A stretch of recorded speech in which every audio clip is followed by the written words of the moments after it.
In your mind, is there a difference between managing a group of people and leading a group? Oh, absolutely. And I've had opportunities of kind of like, being in positions of leadership at my full time job. I mean, we all have kind of like a life on the side. And I've always had this thing, where you're a leader, you said you lead by example. Mm-hmm. And if you're a manager, you can just set rules and expect people to follow them, or there are consequences. So to me, that's kind of one of the biggest differences.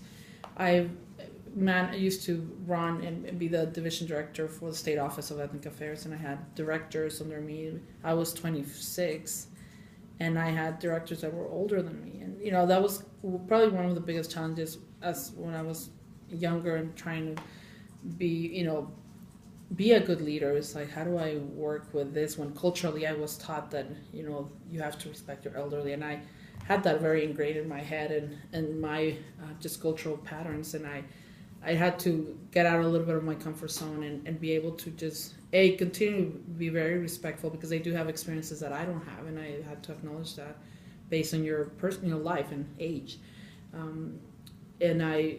What I did is I learned to respect each one of them for what they brought to the table, and work on, because again, if you're able to assess the strengths and weaknesses, I think that's the key. Okay. And so when you manage, you just go and say, look, this is our outcome, this is why we need to go, goals, let's get there. I don't care how we get there. To me, a leader will assess what they have in their team and bring strengths and weaknesses to the table and work with those, so we can make everyone stronger at the end of the exercise. And that was kind of like what I've been trying to do in my own, just experience as a leader. Have you ever been faced with a situation where you had to be a follower in order to be the leader? That's an interesting question. Yeah, I mean, I think I've learned, that's a great question, because I like to, yes, the answer is yes, and I'll tell you where. At my current work, I work for Science Bank. I've been there for the last close to 8 years, and August will be 8 years. And it's been the time that I've been serving as a legislator, almost the same time. And one of the things I've made a conscious decision was that understanding my role, my dual role as a legislator and as, in my workplace, my resources are limited, based on time, based on the situation. Trying to do 2 jobs at the same time is not easy. And people that have 2 jobs get it, So I've been a lot of a follower with my supervisors, which, by the way, they've been wonderful. The 3 of them that I have so far in my 8 years working at Science Bank, and I've embraced it. I mean, I have, I think I'm a type A personality, so I want to take control and move on things. I've learned to sometimes take a back seat on a lot of the stuff at my current workplace.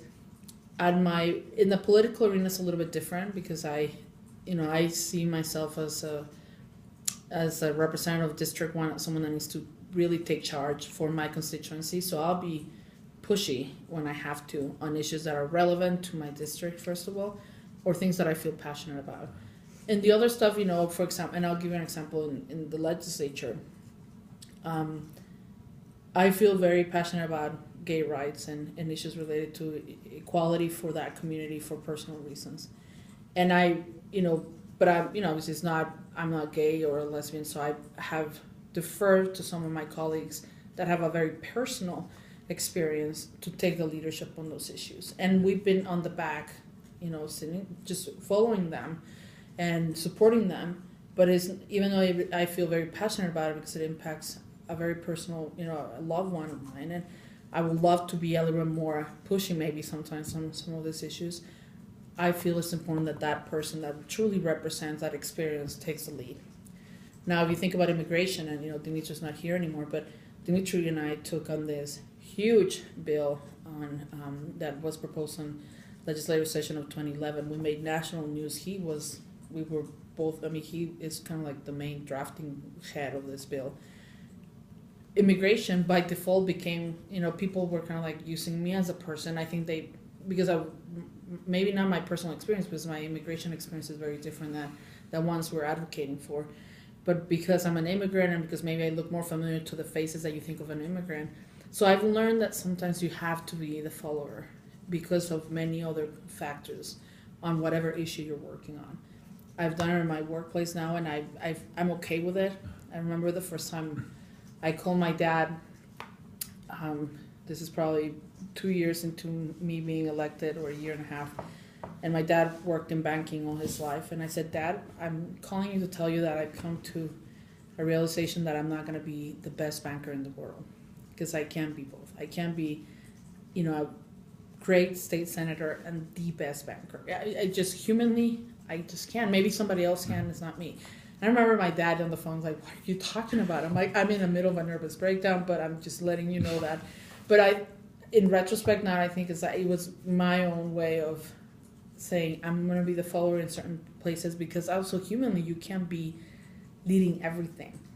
I mean, a good leader needs to learn to follow sometimes. And to me, that's been, it was interesting because I'm so used to like pushing, and I'm competitive in a way, like I want to be good, I want to be the best, or at least put everything I can. And I learned that sometimes that's not going to be the case. And I'm not going to be the president or CEO of Science Bank, most likely, even if in my dreams that was what I wanted, because I'm also putting a lot into being a state public servant, which is very, very important to me and my family. And I made a decision I need to balance both. And in between all that, being a mom and being a wife, which also to me is probably the most important role I have to play. And so I needed to balance all of them at the same time.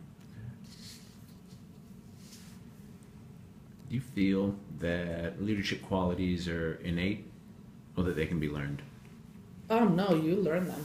I mean, there's some things, and you notice those, and I'm sure your parents, you see your kids and they're all different, and you see some qualities of them, and you're like, whoa, I mean, just leadership qualities.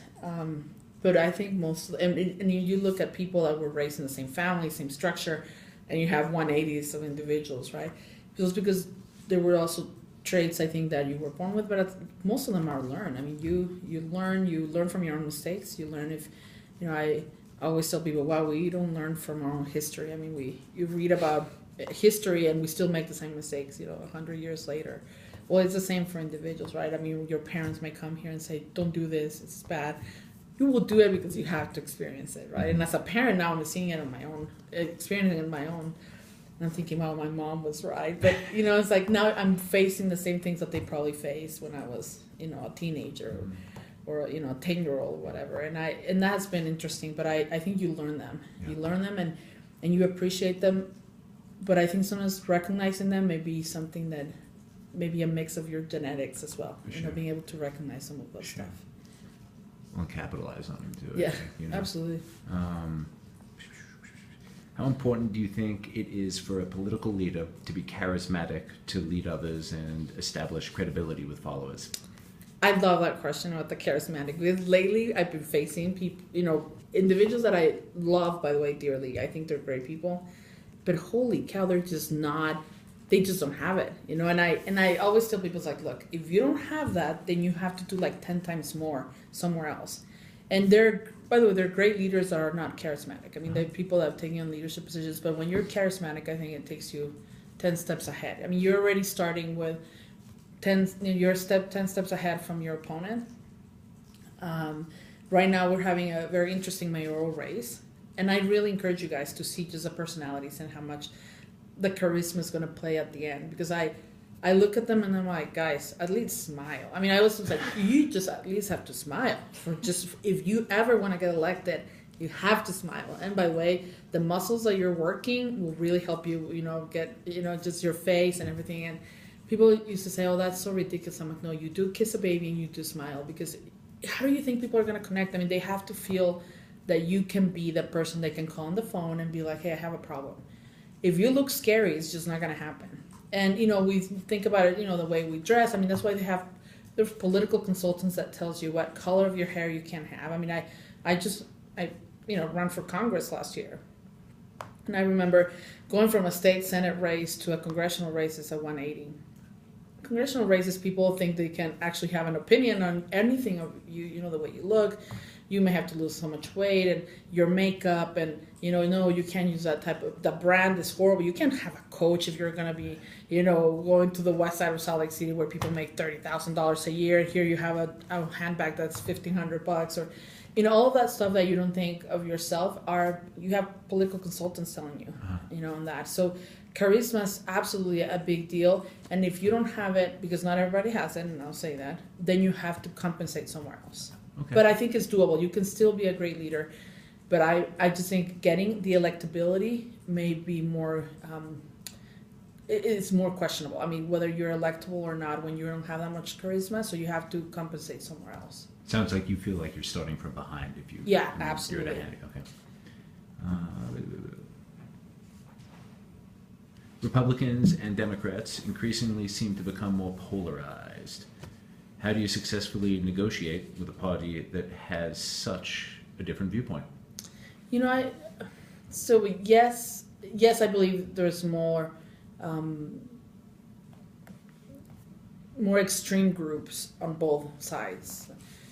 Those vocal minorities are, because they're a minority actually. I mean, when you think about issues, most Americans are in the middle, and most Americans say, talking even of very difficult issues such as abortion, immigration, gay rights. Most people will give you like, yeah, I can see that here, but not here. I mean, they're not like gray and, black or white. No, this, yes to this. And so what I've learned is that if you talk about issues like this, as if you're talking to your neighbor or your kids, even with your, people on the other side of the aisle, it helps.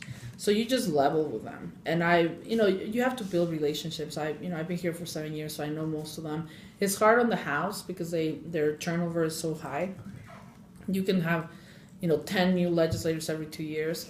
And I don't even know their names, to tell the truth. All the new ones, I'm like, I just know them, their faces because I see them in committee, and then you start learning their names. I don't know their backgrounds. I have no idea where, there's 75 of them.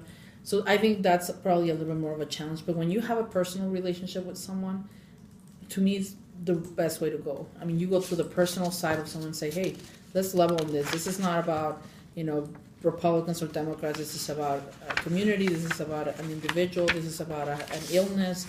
And then you start talking about real life versus this, isolated groups of, that the media has created or, those vocal minorities have created in a way to just separate people instead of bring them together. Okay. You touched on the nature of the relationships with people, so I'll skip ahead. And do you keep your work relationships strictly professional? Or do you feel like it's okay to be friendly with your coworkers and team? And if not, why do you think it's important to maintain a professional air around the relationship? That's an interesting question, and I'll say why it's interesting. One is I love to talk, so you have to sometimes shut me down, and that's why probably Demetra says it's gonna take like 2 hours with her. But I look and I compare myself, for example, with my husband that is way more quiet, and he was elected at the age of 19, and since that time to right now, and being a mayor, a city council member, legislator, and I look at him, I'm like, how do you succeed? I mean, because he's so reserved and quiet, and I'm like the opposite. I'm like, telling everyone's coming here and. But what I've done, and I've made this a priority myself, is I do keep my personal stuff out of my work stuff. And I think it had to do a lot with, my daughter and I got some death threats when we were running some bills, and that was kind of like a good learning experience about how just like you're exposed as a public official, and sometimes people think they have a shot at you because you are elected. Now, in terms of the relationship with my colleagues.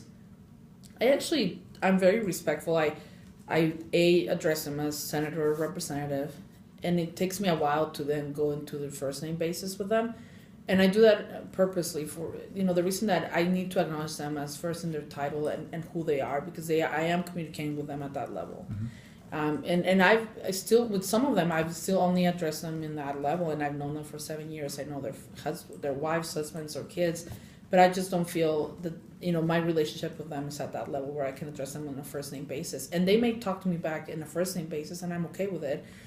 So one thing is when it comes to having a conversation with them about policy, having a personal side or a human side of it, it's important. And I sometimes do get to that level with some of them. So, for example, we having a conversation about distracted driving was personal. My daughter just was a victim of a horrible crash because someone made a very stupid decision to be distracted and almost killed her. So, I could share that with you at a personal level. It's very personal to me. I can even cry in that conversation.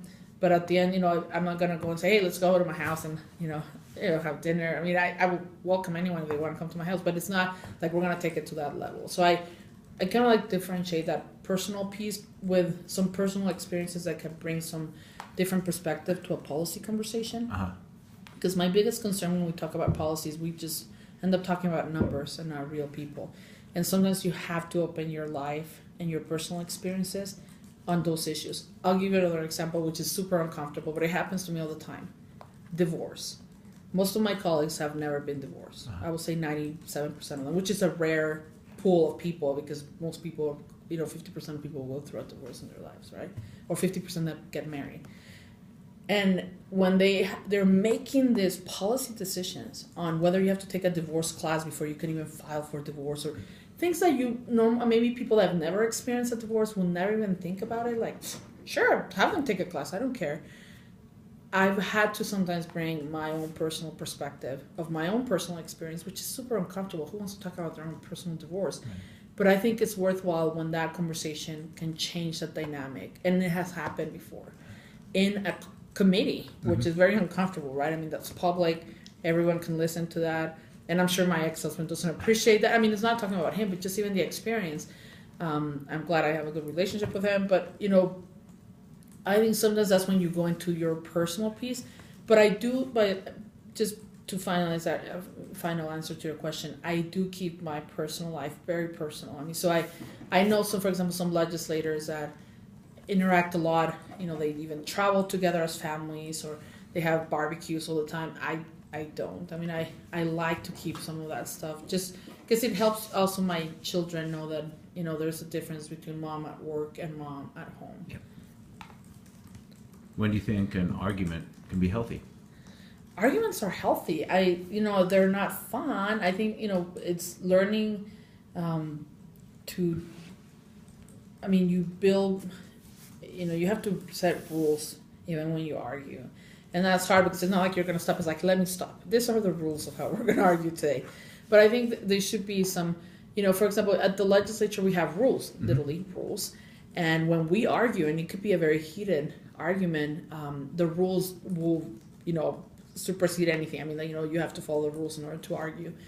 And I've been in incidents where someone has to be called on it because they step out of the rules and they have to come back. And I've also been where the president of the Senate, in one of my personal cases, and Dimitri knows this one very well, didn't follow the rules. The president didn't call on it, but the outcry, because this went viral a minute after he screamed at me and made it really personal, cost him a lot, politically. To me, it's not a personal. Nothing is personal in politics. If you take something personal, you're not going to survive. So it was not personal. I was okay with him screaming and yelling at me and calling me by name on the Senate floor, which is unheard of. But he apologized, and I'm okay. I'm like, dude, you're going to lose more than, good luck trying to clean this mess. So to him, it was very public, and he had to face the media. I gave a couple of, interviews saying I have nothing against, Senator.